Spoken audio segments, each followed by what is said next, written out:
반갑습니다. 역사를 바라보면 미래가 보인다. 오늘은 조선말 왕조의 부패성에 대해서 같이 살펴보도록 하겠습니다. 1883년 조선과 영국의 신조약 다크서 조약은 조선에 치명적인 타격을 입히게 되었다고 말씀드렸습니다. 이 조약을 기초로 해서 미국, 독일, 프랑스, 이탈리아, 러시아 등 서양 각국의 동일한 이권과 혜택을 제공하게 되었는데, 이렇게 함으로써 조선은 재정이나 외교, 안보 측면에서 거덜나기 시작합니다. 지난 시간에도 잠시 언급해 드렸지만 1차 조영 조약에 비해 관세율을 절반 정도로 끌어내리게 되었는데, 그것으로 인해 경제적으로 당하는 타격은 실로 심각했었습니다. 이것은 구한 말 조선의 재정을 극도로 악화시키는 결정적인 요인이 됩니다. 당시 세계 최고의 선진국 영국은 일본을 문명에 떠오르는 별이라고 평가한 반면에 조선에 대해서는 문명 퇴화의 본보기라고 하면서 극적으로 상반된 평가를 내렸습니다. 구한말 일본이 조선을 식민 통치할 때에 가장 비판적이었고 조선에 가장 동정적이었던 영국 언론인 프레드릭 맥켄지는 조선에 대해서 이런 말을 남겼습니다.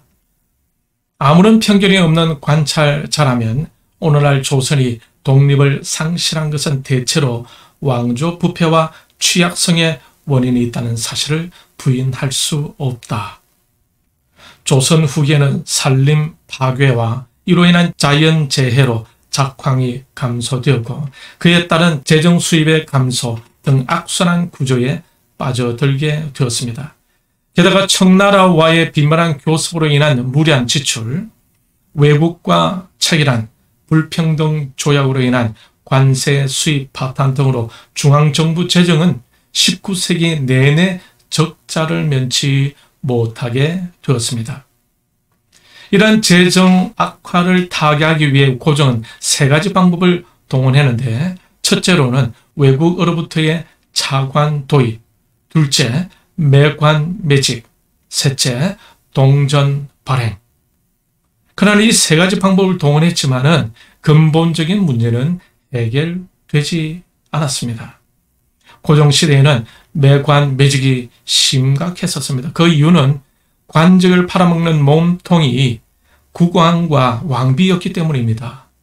국왕 부부는 수령을 교체할 때마다 어느 정도 먼저 돈을 받고 임시 직함을 판 다음에 나중에 실제 직함을 팔았습니다. 감사와 유수 자리는 엽전 100만 구름이에서 40만에서 50만 구름이, 처음 관직에 나서는 초사는 5천에서 1만 구름이에 팔았다고 합니다. 과거의 경우에도 돈을 받고 합격자를 내는데 대과는 5만에서 10만 구름이, 생원과 같은 속과는 2만에서 3만 구름이로 등급에 따라 가격을 매겼습니다. 고종은 매관 매직의 수입을 높이기 위해 지방관의 재임 기간을 가능한 짧게 하여 많은 사람에게 자리를 팔았습니다. 이처럼 관직을 판 수입은 정부의 공식 재정으로 들어간 것이 아니라 고종이 관리하는 비자금 회계 수입으로 들어갔습니다. 이 무렵 고종의 매관 매직에 되게 많은 사람들이 다양한 기록을 남겼는데, 1886년 서울에 부임한 헐버트 선교사는 모든 관직은 그 가격이 결정되어 있는데, 예를 들어 관찰사 자리는 5만 달러 정도라고 기록했었습니다. 스코틀랜드 출신의 선교사인 존 로스 목사님은 자신의 저서 코리아 역사에서 조선의 만연한 부정부패에 대해서 높은 자리에서 낮은 자리에 이르기까지 모든 관직들은 시장 가격에 따라 팔고 팔리며 법률들은 돈을 쥐어짜내기 위한 방편으로 허용된다고 비판했었습니다. 그리고 동전을 발행하여 재정 악화를 막아보려고 노력했는데 당호전을 1882년부터 발행하게 됩니다. 이 당호전의 상당 부분은 정부의 공식 재정에 편입되는 것이 아니라 왕실의 생활비로 지출되었다는 것입니다. 그리하여 1870년대부터는 만성적 차입 상태가 되고 특히 1883년 이후 차입 규모가 급증하면서 1892년까지 누적 채무가 총 68만 양에 달했다고 합니다. 이처럼 대량 적자가 발생한 이유는 궁중에서 시도 때도 없이 벌어진 연회와 용하다고 소문난 무당을 부려들여 굿이나 부닥거리 엄청난 비용을 투입했기 때문이라고 김용삼 기자는 그의 강의에서 말하고 있습니다.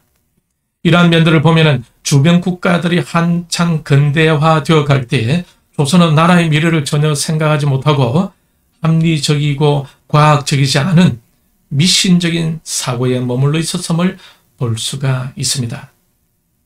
도임기는 1760년에서 1830년까지 약 70년간의 시기를 산업혁명의 시기라고 말하고 있고 필리스 딘이라는 사람은 영국의 산업혁명에서 최초로 산업혁명의 시발점을 영국의 국제무역이 크게 증가하기 시작한 1780년으로 보고 있습니다. 기술혁신으로 면직공업, 철강공업 등 제조업이 급성장하고 교통수단과 철도, 전기선이 발달해서 외국과의 교육도 훨씬 활발하던 시기를 1780년대로 보고 있는데 그래서 많은 사람들이 이 1780년대를 제1차 산업혁명이라고 보고 있습니다. 1870년대부터는 미국이 따라잡기 시작합니다. 세계는 이처럼 산업혁명으로 엄청나게 급변하고 있는데 조선 왕실은 무당을 불러들여 구신하고 부닥거리 하는 것에 엄청난 비용을 투입하고 있었다는 것입니다. 이러한 일들이 벌어지고 있을 때 청나라와 일본은 조선의 군대를 파견하였고 그 후에 러시아도 조선에 들어오면서 영국과의 그레이트 게임이 한반도에서 전개되어 갑니다. 이전에도 말씀드렸지만 조선은 조선을 도와줄지는 나라에부터 도움을 구하는데 청나라에 붙었다가 영국에 붙었다가 일본에 붙었다가 러시아에 붙었다가 미국에 붙었다가 합니다. 이런 조선의 전략으로 인해서 한반도는 오히려 세계 열강들의 각축전으로 전락해 버리고 말죠. 그 후 일본은 청나라를 조선에서 분리시켜야 함을 알고 청일 전쟁을 일으켰고 그 후에는 러일 전쟁을 일으킵니다.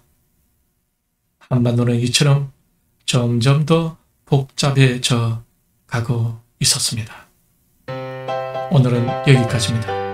조선 말에 왕조의 부패성으로 인해 날로 약해져가며 경제적으로 안보적으로 점점 더 외세 의존식으로 가게 되는 안타까운 조선의 모습을 볼 수 있었고 그러면서 이 한반도는 점점 더 복잡해져 가는 것을 볼 수가 있었습니다.